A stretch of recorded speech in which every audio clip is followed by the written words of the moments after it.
Ça t'arrive de partir courir plein de motivation avec l'envie de te faire une bonne séance de course à pied et pourtant, tu commences à peine à courir que tu as le souffle déjà très court, t'es essoufflé, le cœur qui s'emballe et l'impression d'être déjà au bout de ta vie après seulement quelques minutes, quelques mètres d'effort. Et ça peut être hyper frustrant. Surtout quand on voit les autres courir et que ça se passe comme si de rien n'était, où tu as l'impression qu'ils font littéralement aucun effort pour courir. Mais rassure-toi, si tu te reconnais dans cette situation, c'est tout à fait normal. L'essoufflement fait partie du processus d'adaptation et on va voir concrètement aujourd'hui comment solutionner définitivement ce problème. Dans cette vidéo, je vais t'expliquer concrètement pourquoi au début tu as le souffle court, comment progresser pas à pas pour courir sans être essoufflé. On va voir quelques exercices pratiques, l'entraînement à privilégier et comment certains facteurs externes peuvent impacter ton essoufflement. Alors reste bien jusqu'au bout si tu veux solutionner ce problème. Mais avant de commencer, n'oublie pas, les casquettes Mus sont disponibles sur mus.fr, des casquettes conçues par des coureurs, pour des coureurs.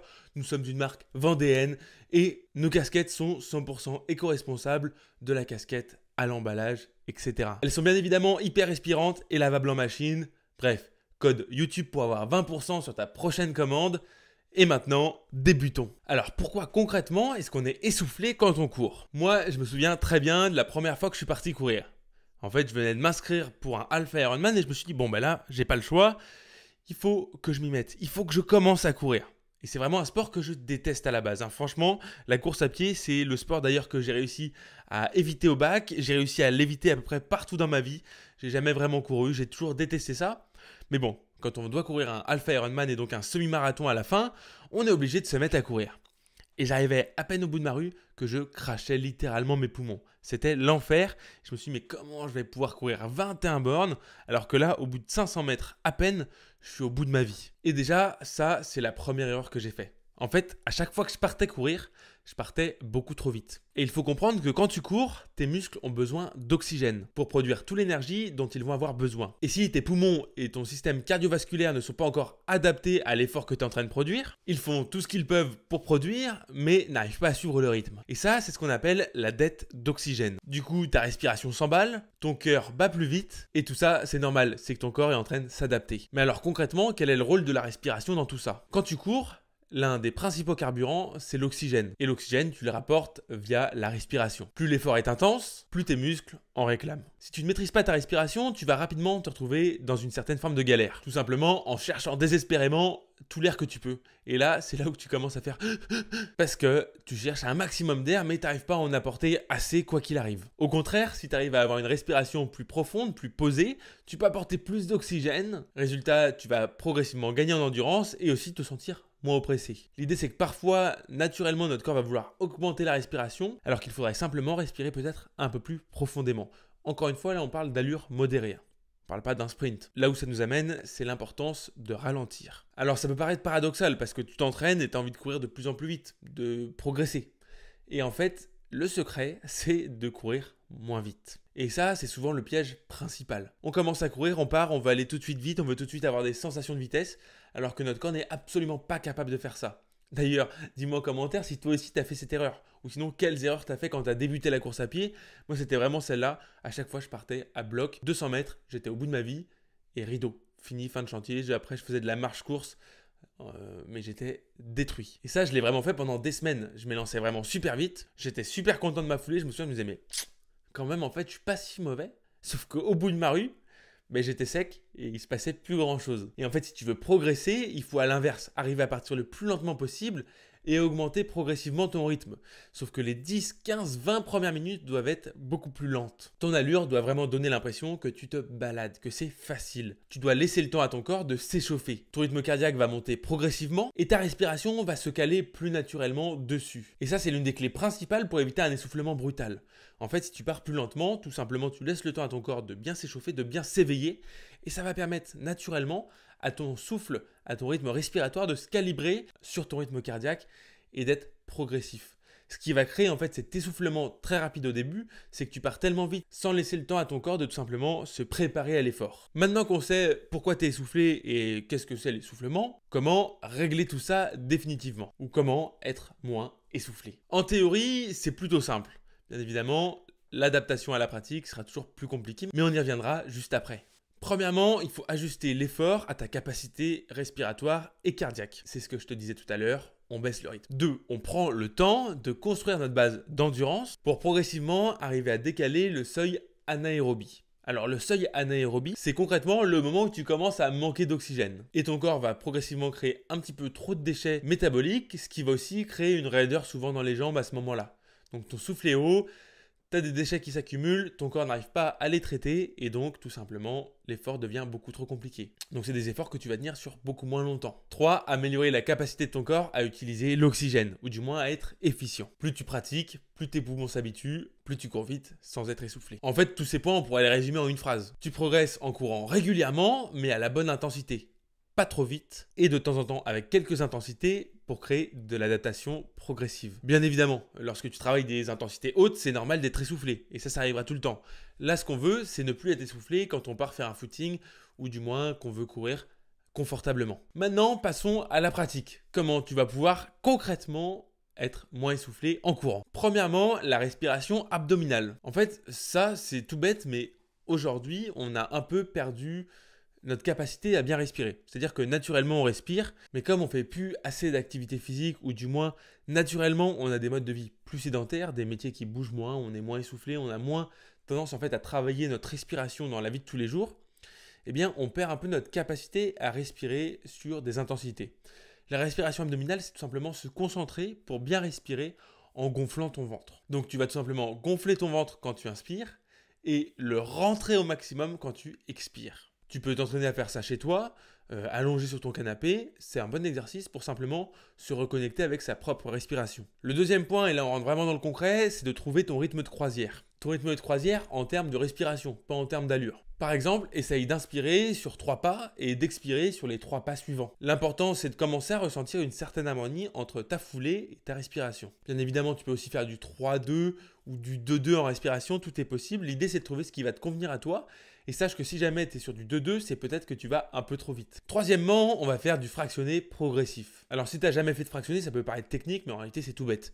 Le fractionné, c'est simplement le fait d'alterner des allures plus hautes et des allures plus basses pour progressivement créer de l'adaptation dans ton corps et lui permettre d'être plus fort. Typiquement, faire 20 secondes de course à une allure haute, puis 40 secondes à une allure très facile, voire de la marche, si tu sens que tu es vraiment au taquet. Progressivement, tu pourras passer sur du 30 secondes, 1 minute, et ainsi de suite, pour adapter ton corps et créer de l'adaptation progressive pour qu'il puisse être capable d'encaisser plus de vitesse et surtout de travailler en profondeur ton système cardiovasculaire mais aussi respiratoire en conséquence. Le quatrième point, et peut-être l'un des plus importants, c'est l'échauffement. Un échauffement bien fait, c'est ce qui va vraiment te permettre de partir en étant sur un rythme qui va se caler naturellement. C'est bien ce que je te disais tout à l'heure, il faut absolument que tu arrives à partir très lentement au début. Arriver à te caler même dans une zone incardiaque, donc c'est vraiment une zone très basse d'un point de vue cardiovasculaire pour pouvoir mettre en action ton corps. Ton corps, tu dois le mettre en mouvement, il part de zéro, il va se lancer. Et pour ça, plusieurs possibilités. Soit si tu pars sur un footing, tu peux commencer par courir tout simplement les 15-20 premières minutes très facilement, en alternant marche-course ou tout simplement en courant très lentement si tu arrives à courir très lentement. Mais tu peux aussi faire quelques exercices dynamiques comme des montées de genoux, du talon-fesse, des rotations de cheville, des rotations de hanches, bref. Tout ce qui va permettre de faire monter en température ton corps, monter un petit peu ton cardio, augmenter ta respiration pour le préparer naturellement à l'effort en étant bien évidemment toujours dans une forme de progressivité. Le cinquième point, c'est la zone 2. Eh oui, la fameuse zone 2 qui est clé dans toute progression en course à pied. Si tu ne connais pas encore cette notion, pas de panique, je te l'explique tout de suite rapidement. La zone 2, c'est un effort qui est censé être facile, on va dire dans une zone facile à modérer.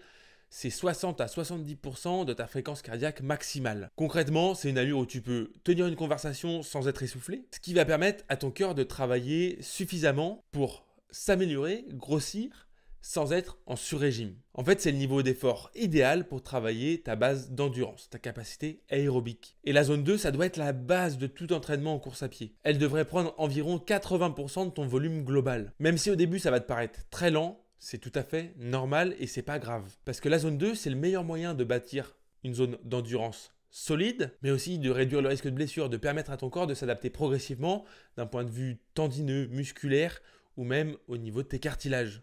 Ça lui laisse du temps pour bien récupérer et s'adapter à l'effort, et notamment pour les séances les plus intenses qui vont arriver. Et d'ailleurs, ça me permet de faire une petite digression sur un autre point. Tu as certainement déjà entendu le dire, Il faut absolument qu'en zone 2, tu inspires par le nez et tu expires par la bouche. Comme une recette magique pour ne plus jamais être essoufflé. En réalité, cette technique n'a rien de miraculeux. Premièrement, ça va limiter ton débit d'air. Inspirer uniquement par le nez, automatiquement, ça va te donner moins d'oxygène que si tu respires par la bouche. Notamment, si comme moi, tu as des petites difficultés au niveau du nez à respirer et que tu sens que tu as un débit assez limité. Deuxièmement, en course à pied, on a un besoin en oxygène assez élevé. Tes muscles peuvent réclamer un peu plus d'oxygène si jamais il y a une côte ou quoi que ce soit. Donc dès que l'intensité augmente un petit peu. Le nez ne pourra pas spécialement fournir assez d'oxygène, entraînant une augmentation progressive de ton rythme cardiaque. Mais attention, rien ne t'empêche de faire une respiration par le nez si toi tu préfères. Mais si tu cherches à limiter l'essoufflement et donc à apporter un maximum d'oxygène à ton corps, laisse-toi plutôt guider vers une respiration naturelle qui sera d'inspirer par la bouche et par le nez en même temps. La priorité étant d'alimenter au mieux tes muscles. Pour aller un peu plus loin dans la compréhension du souffle et de ta capacité à courir plus longtemps sans être essoufflé, parlons du lien entre la VO2 max et le débit respiratoire. La VO2 max, c'est le volume maximal d'oxygène consommé. Grosso modo, c'est ce que ton corps peut capter, transporter et utiliser durant un effort assez soutenu. Elle va dépendre de plusieurs facteurs. Premièrement, ta capacité pulmonaire. Deuxièmement, ton système cardiovasculaire. Et troisièmement, la capacité de tes muscles à utiliser cet oxygène. Le débit respiratoire, lui, c'est le volume total d'air que tu vas inspirer et expirer par minute. Il augmente avec l'intensité de l'exercice pour fournir plus d'oxygène et éliminer plus de CO2. Mais alors, quelle est l'interaction entre les deux? Premièrement, au début, on va avoir une augmentation linéaire. Quand tu es sur des intensités faibles à modérées, en gros, les deux augmentent à peu près de la même façon. Après, on va avoir ce qu'on appelle les seuils ventilatoires. À une intensité plus élevée, tu produis davantage de CO2, forçant une augmentation exponentielle de la ventilation. Et c'est là que tu ressens vraiment l'essoufflement. Chez la plupart des athlètes, ce n'est pas le système respiratoire qui va limiter la performance, mais plutôt le système cardiovasculaire et la capacité musculaire à utiliser l'oxygène. D'ailleurs, chez certains athlètes élites, la ventilation peut même devenir un facteur limitant. Bref, ce que tu dois retenir de ce point un peu plus technique, c'est que pour la majorité des coureurs, améliorer sa VO2 max se fait surtout via un entraînement régulier, d'endurance, de fractionné, de progression adapté à ton niveau. Et optimiser ta respiration va t'aider à exploiter au mieux ton potentiel. Mais la limitation réelle en course à pied vient rarement de la respiration, mais plus souvent des facteurs tels que ton cœur, tes muscles plutôt que tes poumons. Bref. Maintenant que ce point un peu plus technique est passé, revenons dans le vif du sujet. Quel est l'entraînement parfait anti-essoufflement? Alors, ce que j'appelle l'entraînement parfait, c'est simplement que je vais te présenter une semaine d'entraînement type. Si tu débutes ou que tu es intermédiaire en course à pied, que tu es encore un petit peu essoufflé, que tu ne sais pas trop comment t'y prendre, bref. L'idée, c'est vraiment de te présenter quelque chose d'assez simple sur 3 entraînements par semaine, comment répartir la charge d'entraînement. La première séance, c'est une séance d'endurance fondamentale. On commence par 10 minutes d'échauffement footing très très facile, puis 20 minutes en zone 2.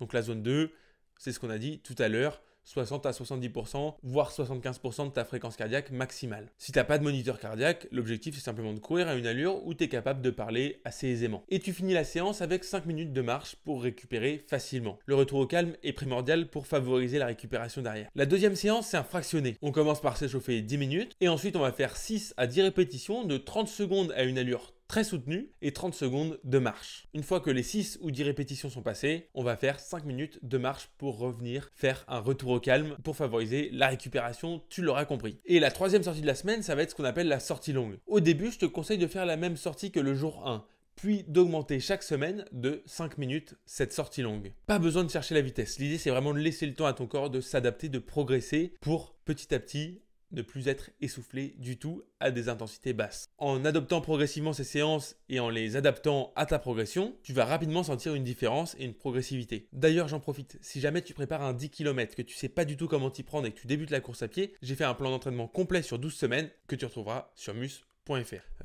Comme ça te permettra de bien commencer, d'avoir les bonnes clés et vraiment tu as 12 semaines d'entraînement complètes pour faire ton premier 10 km. Maintenant, passons au dernier point, le rôle des facteurs externes dans ton essoufflement. Un truc qu'on néglige souvent en course à pied, c'est en fait tout ce qui va se passer en dehors de la course à pied. Et en fait, l'essoufflement, il n'est pas lié uniquement à ton allure ou du moins il y a des facteurs externes qui vont l'impacter. Et ces facteurs externes, ils sont multiples. Premièrement, il y a la fatigue. Et si tu es fatigué, ton corps ne va pas réagir pareil.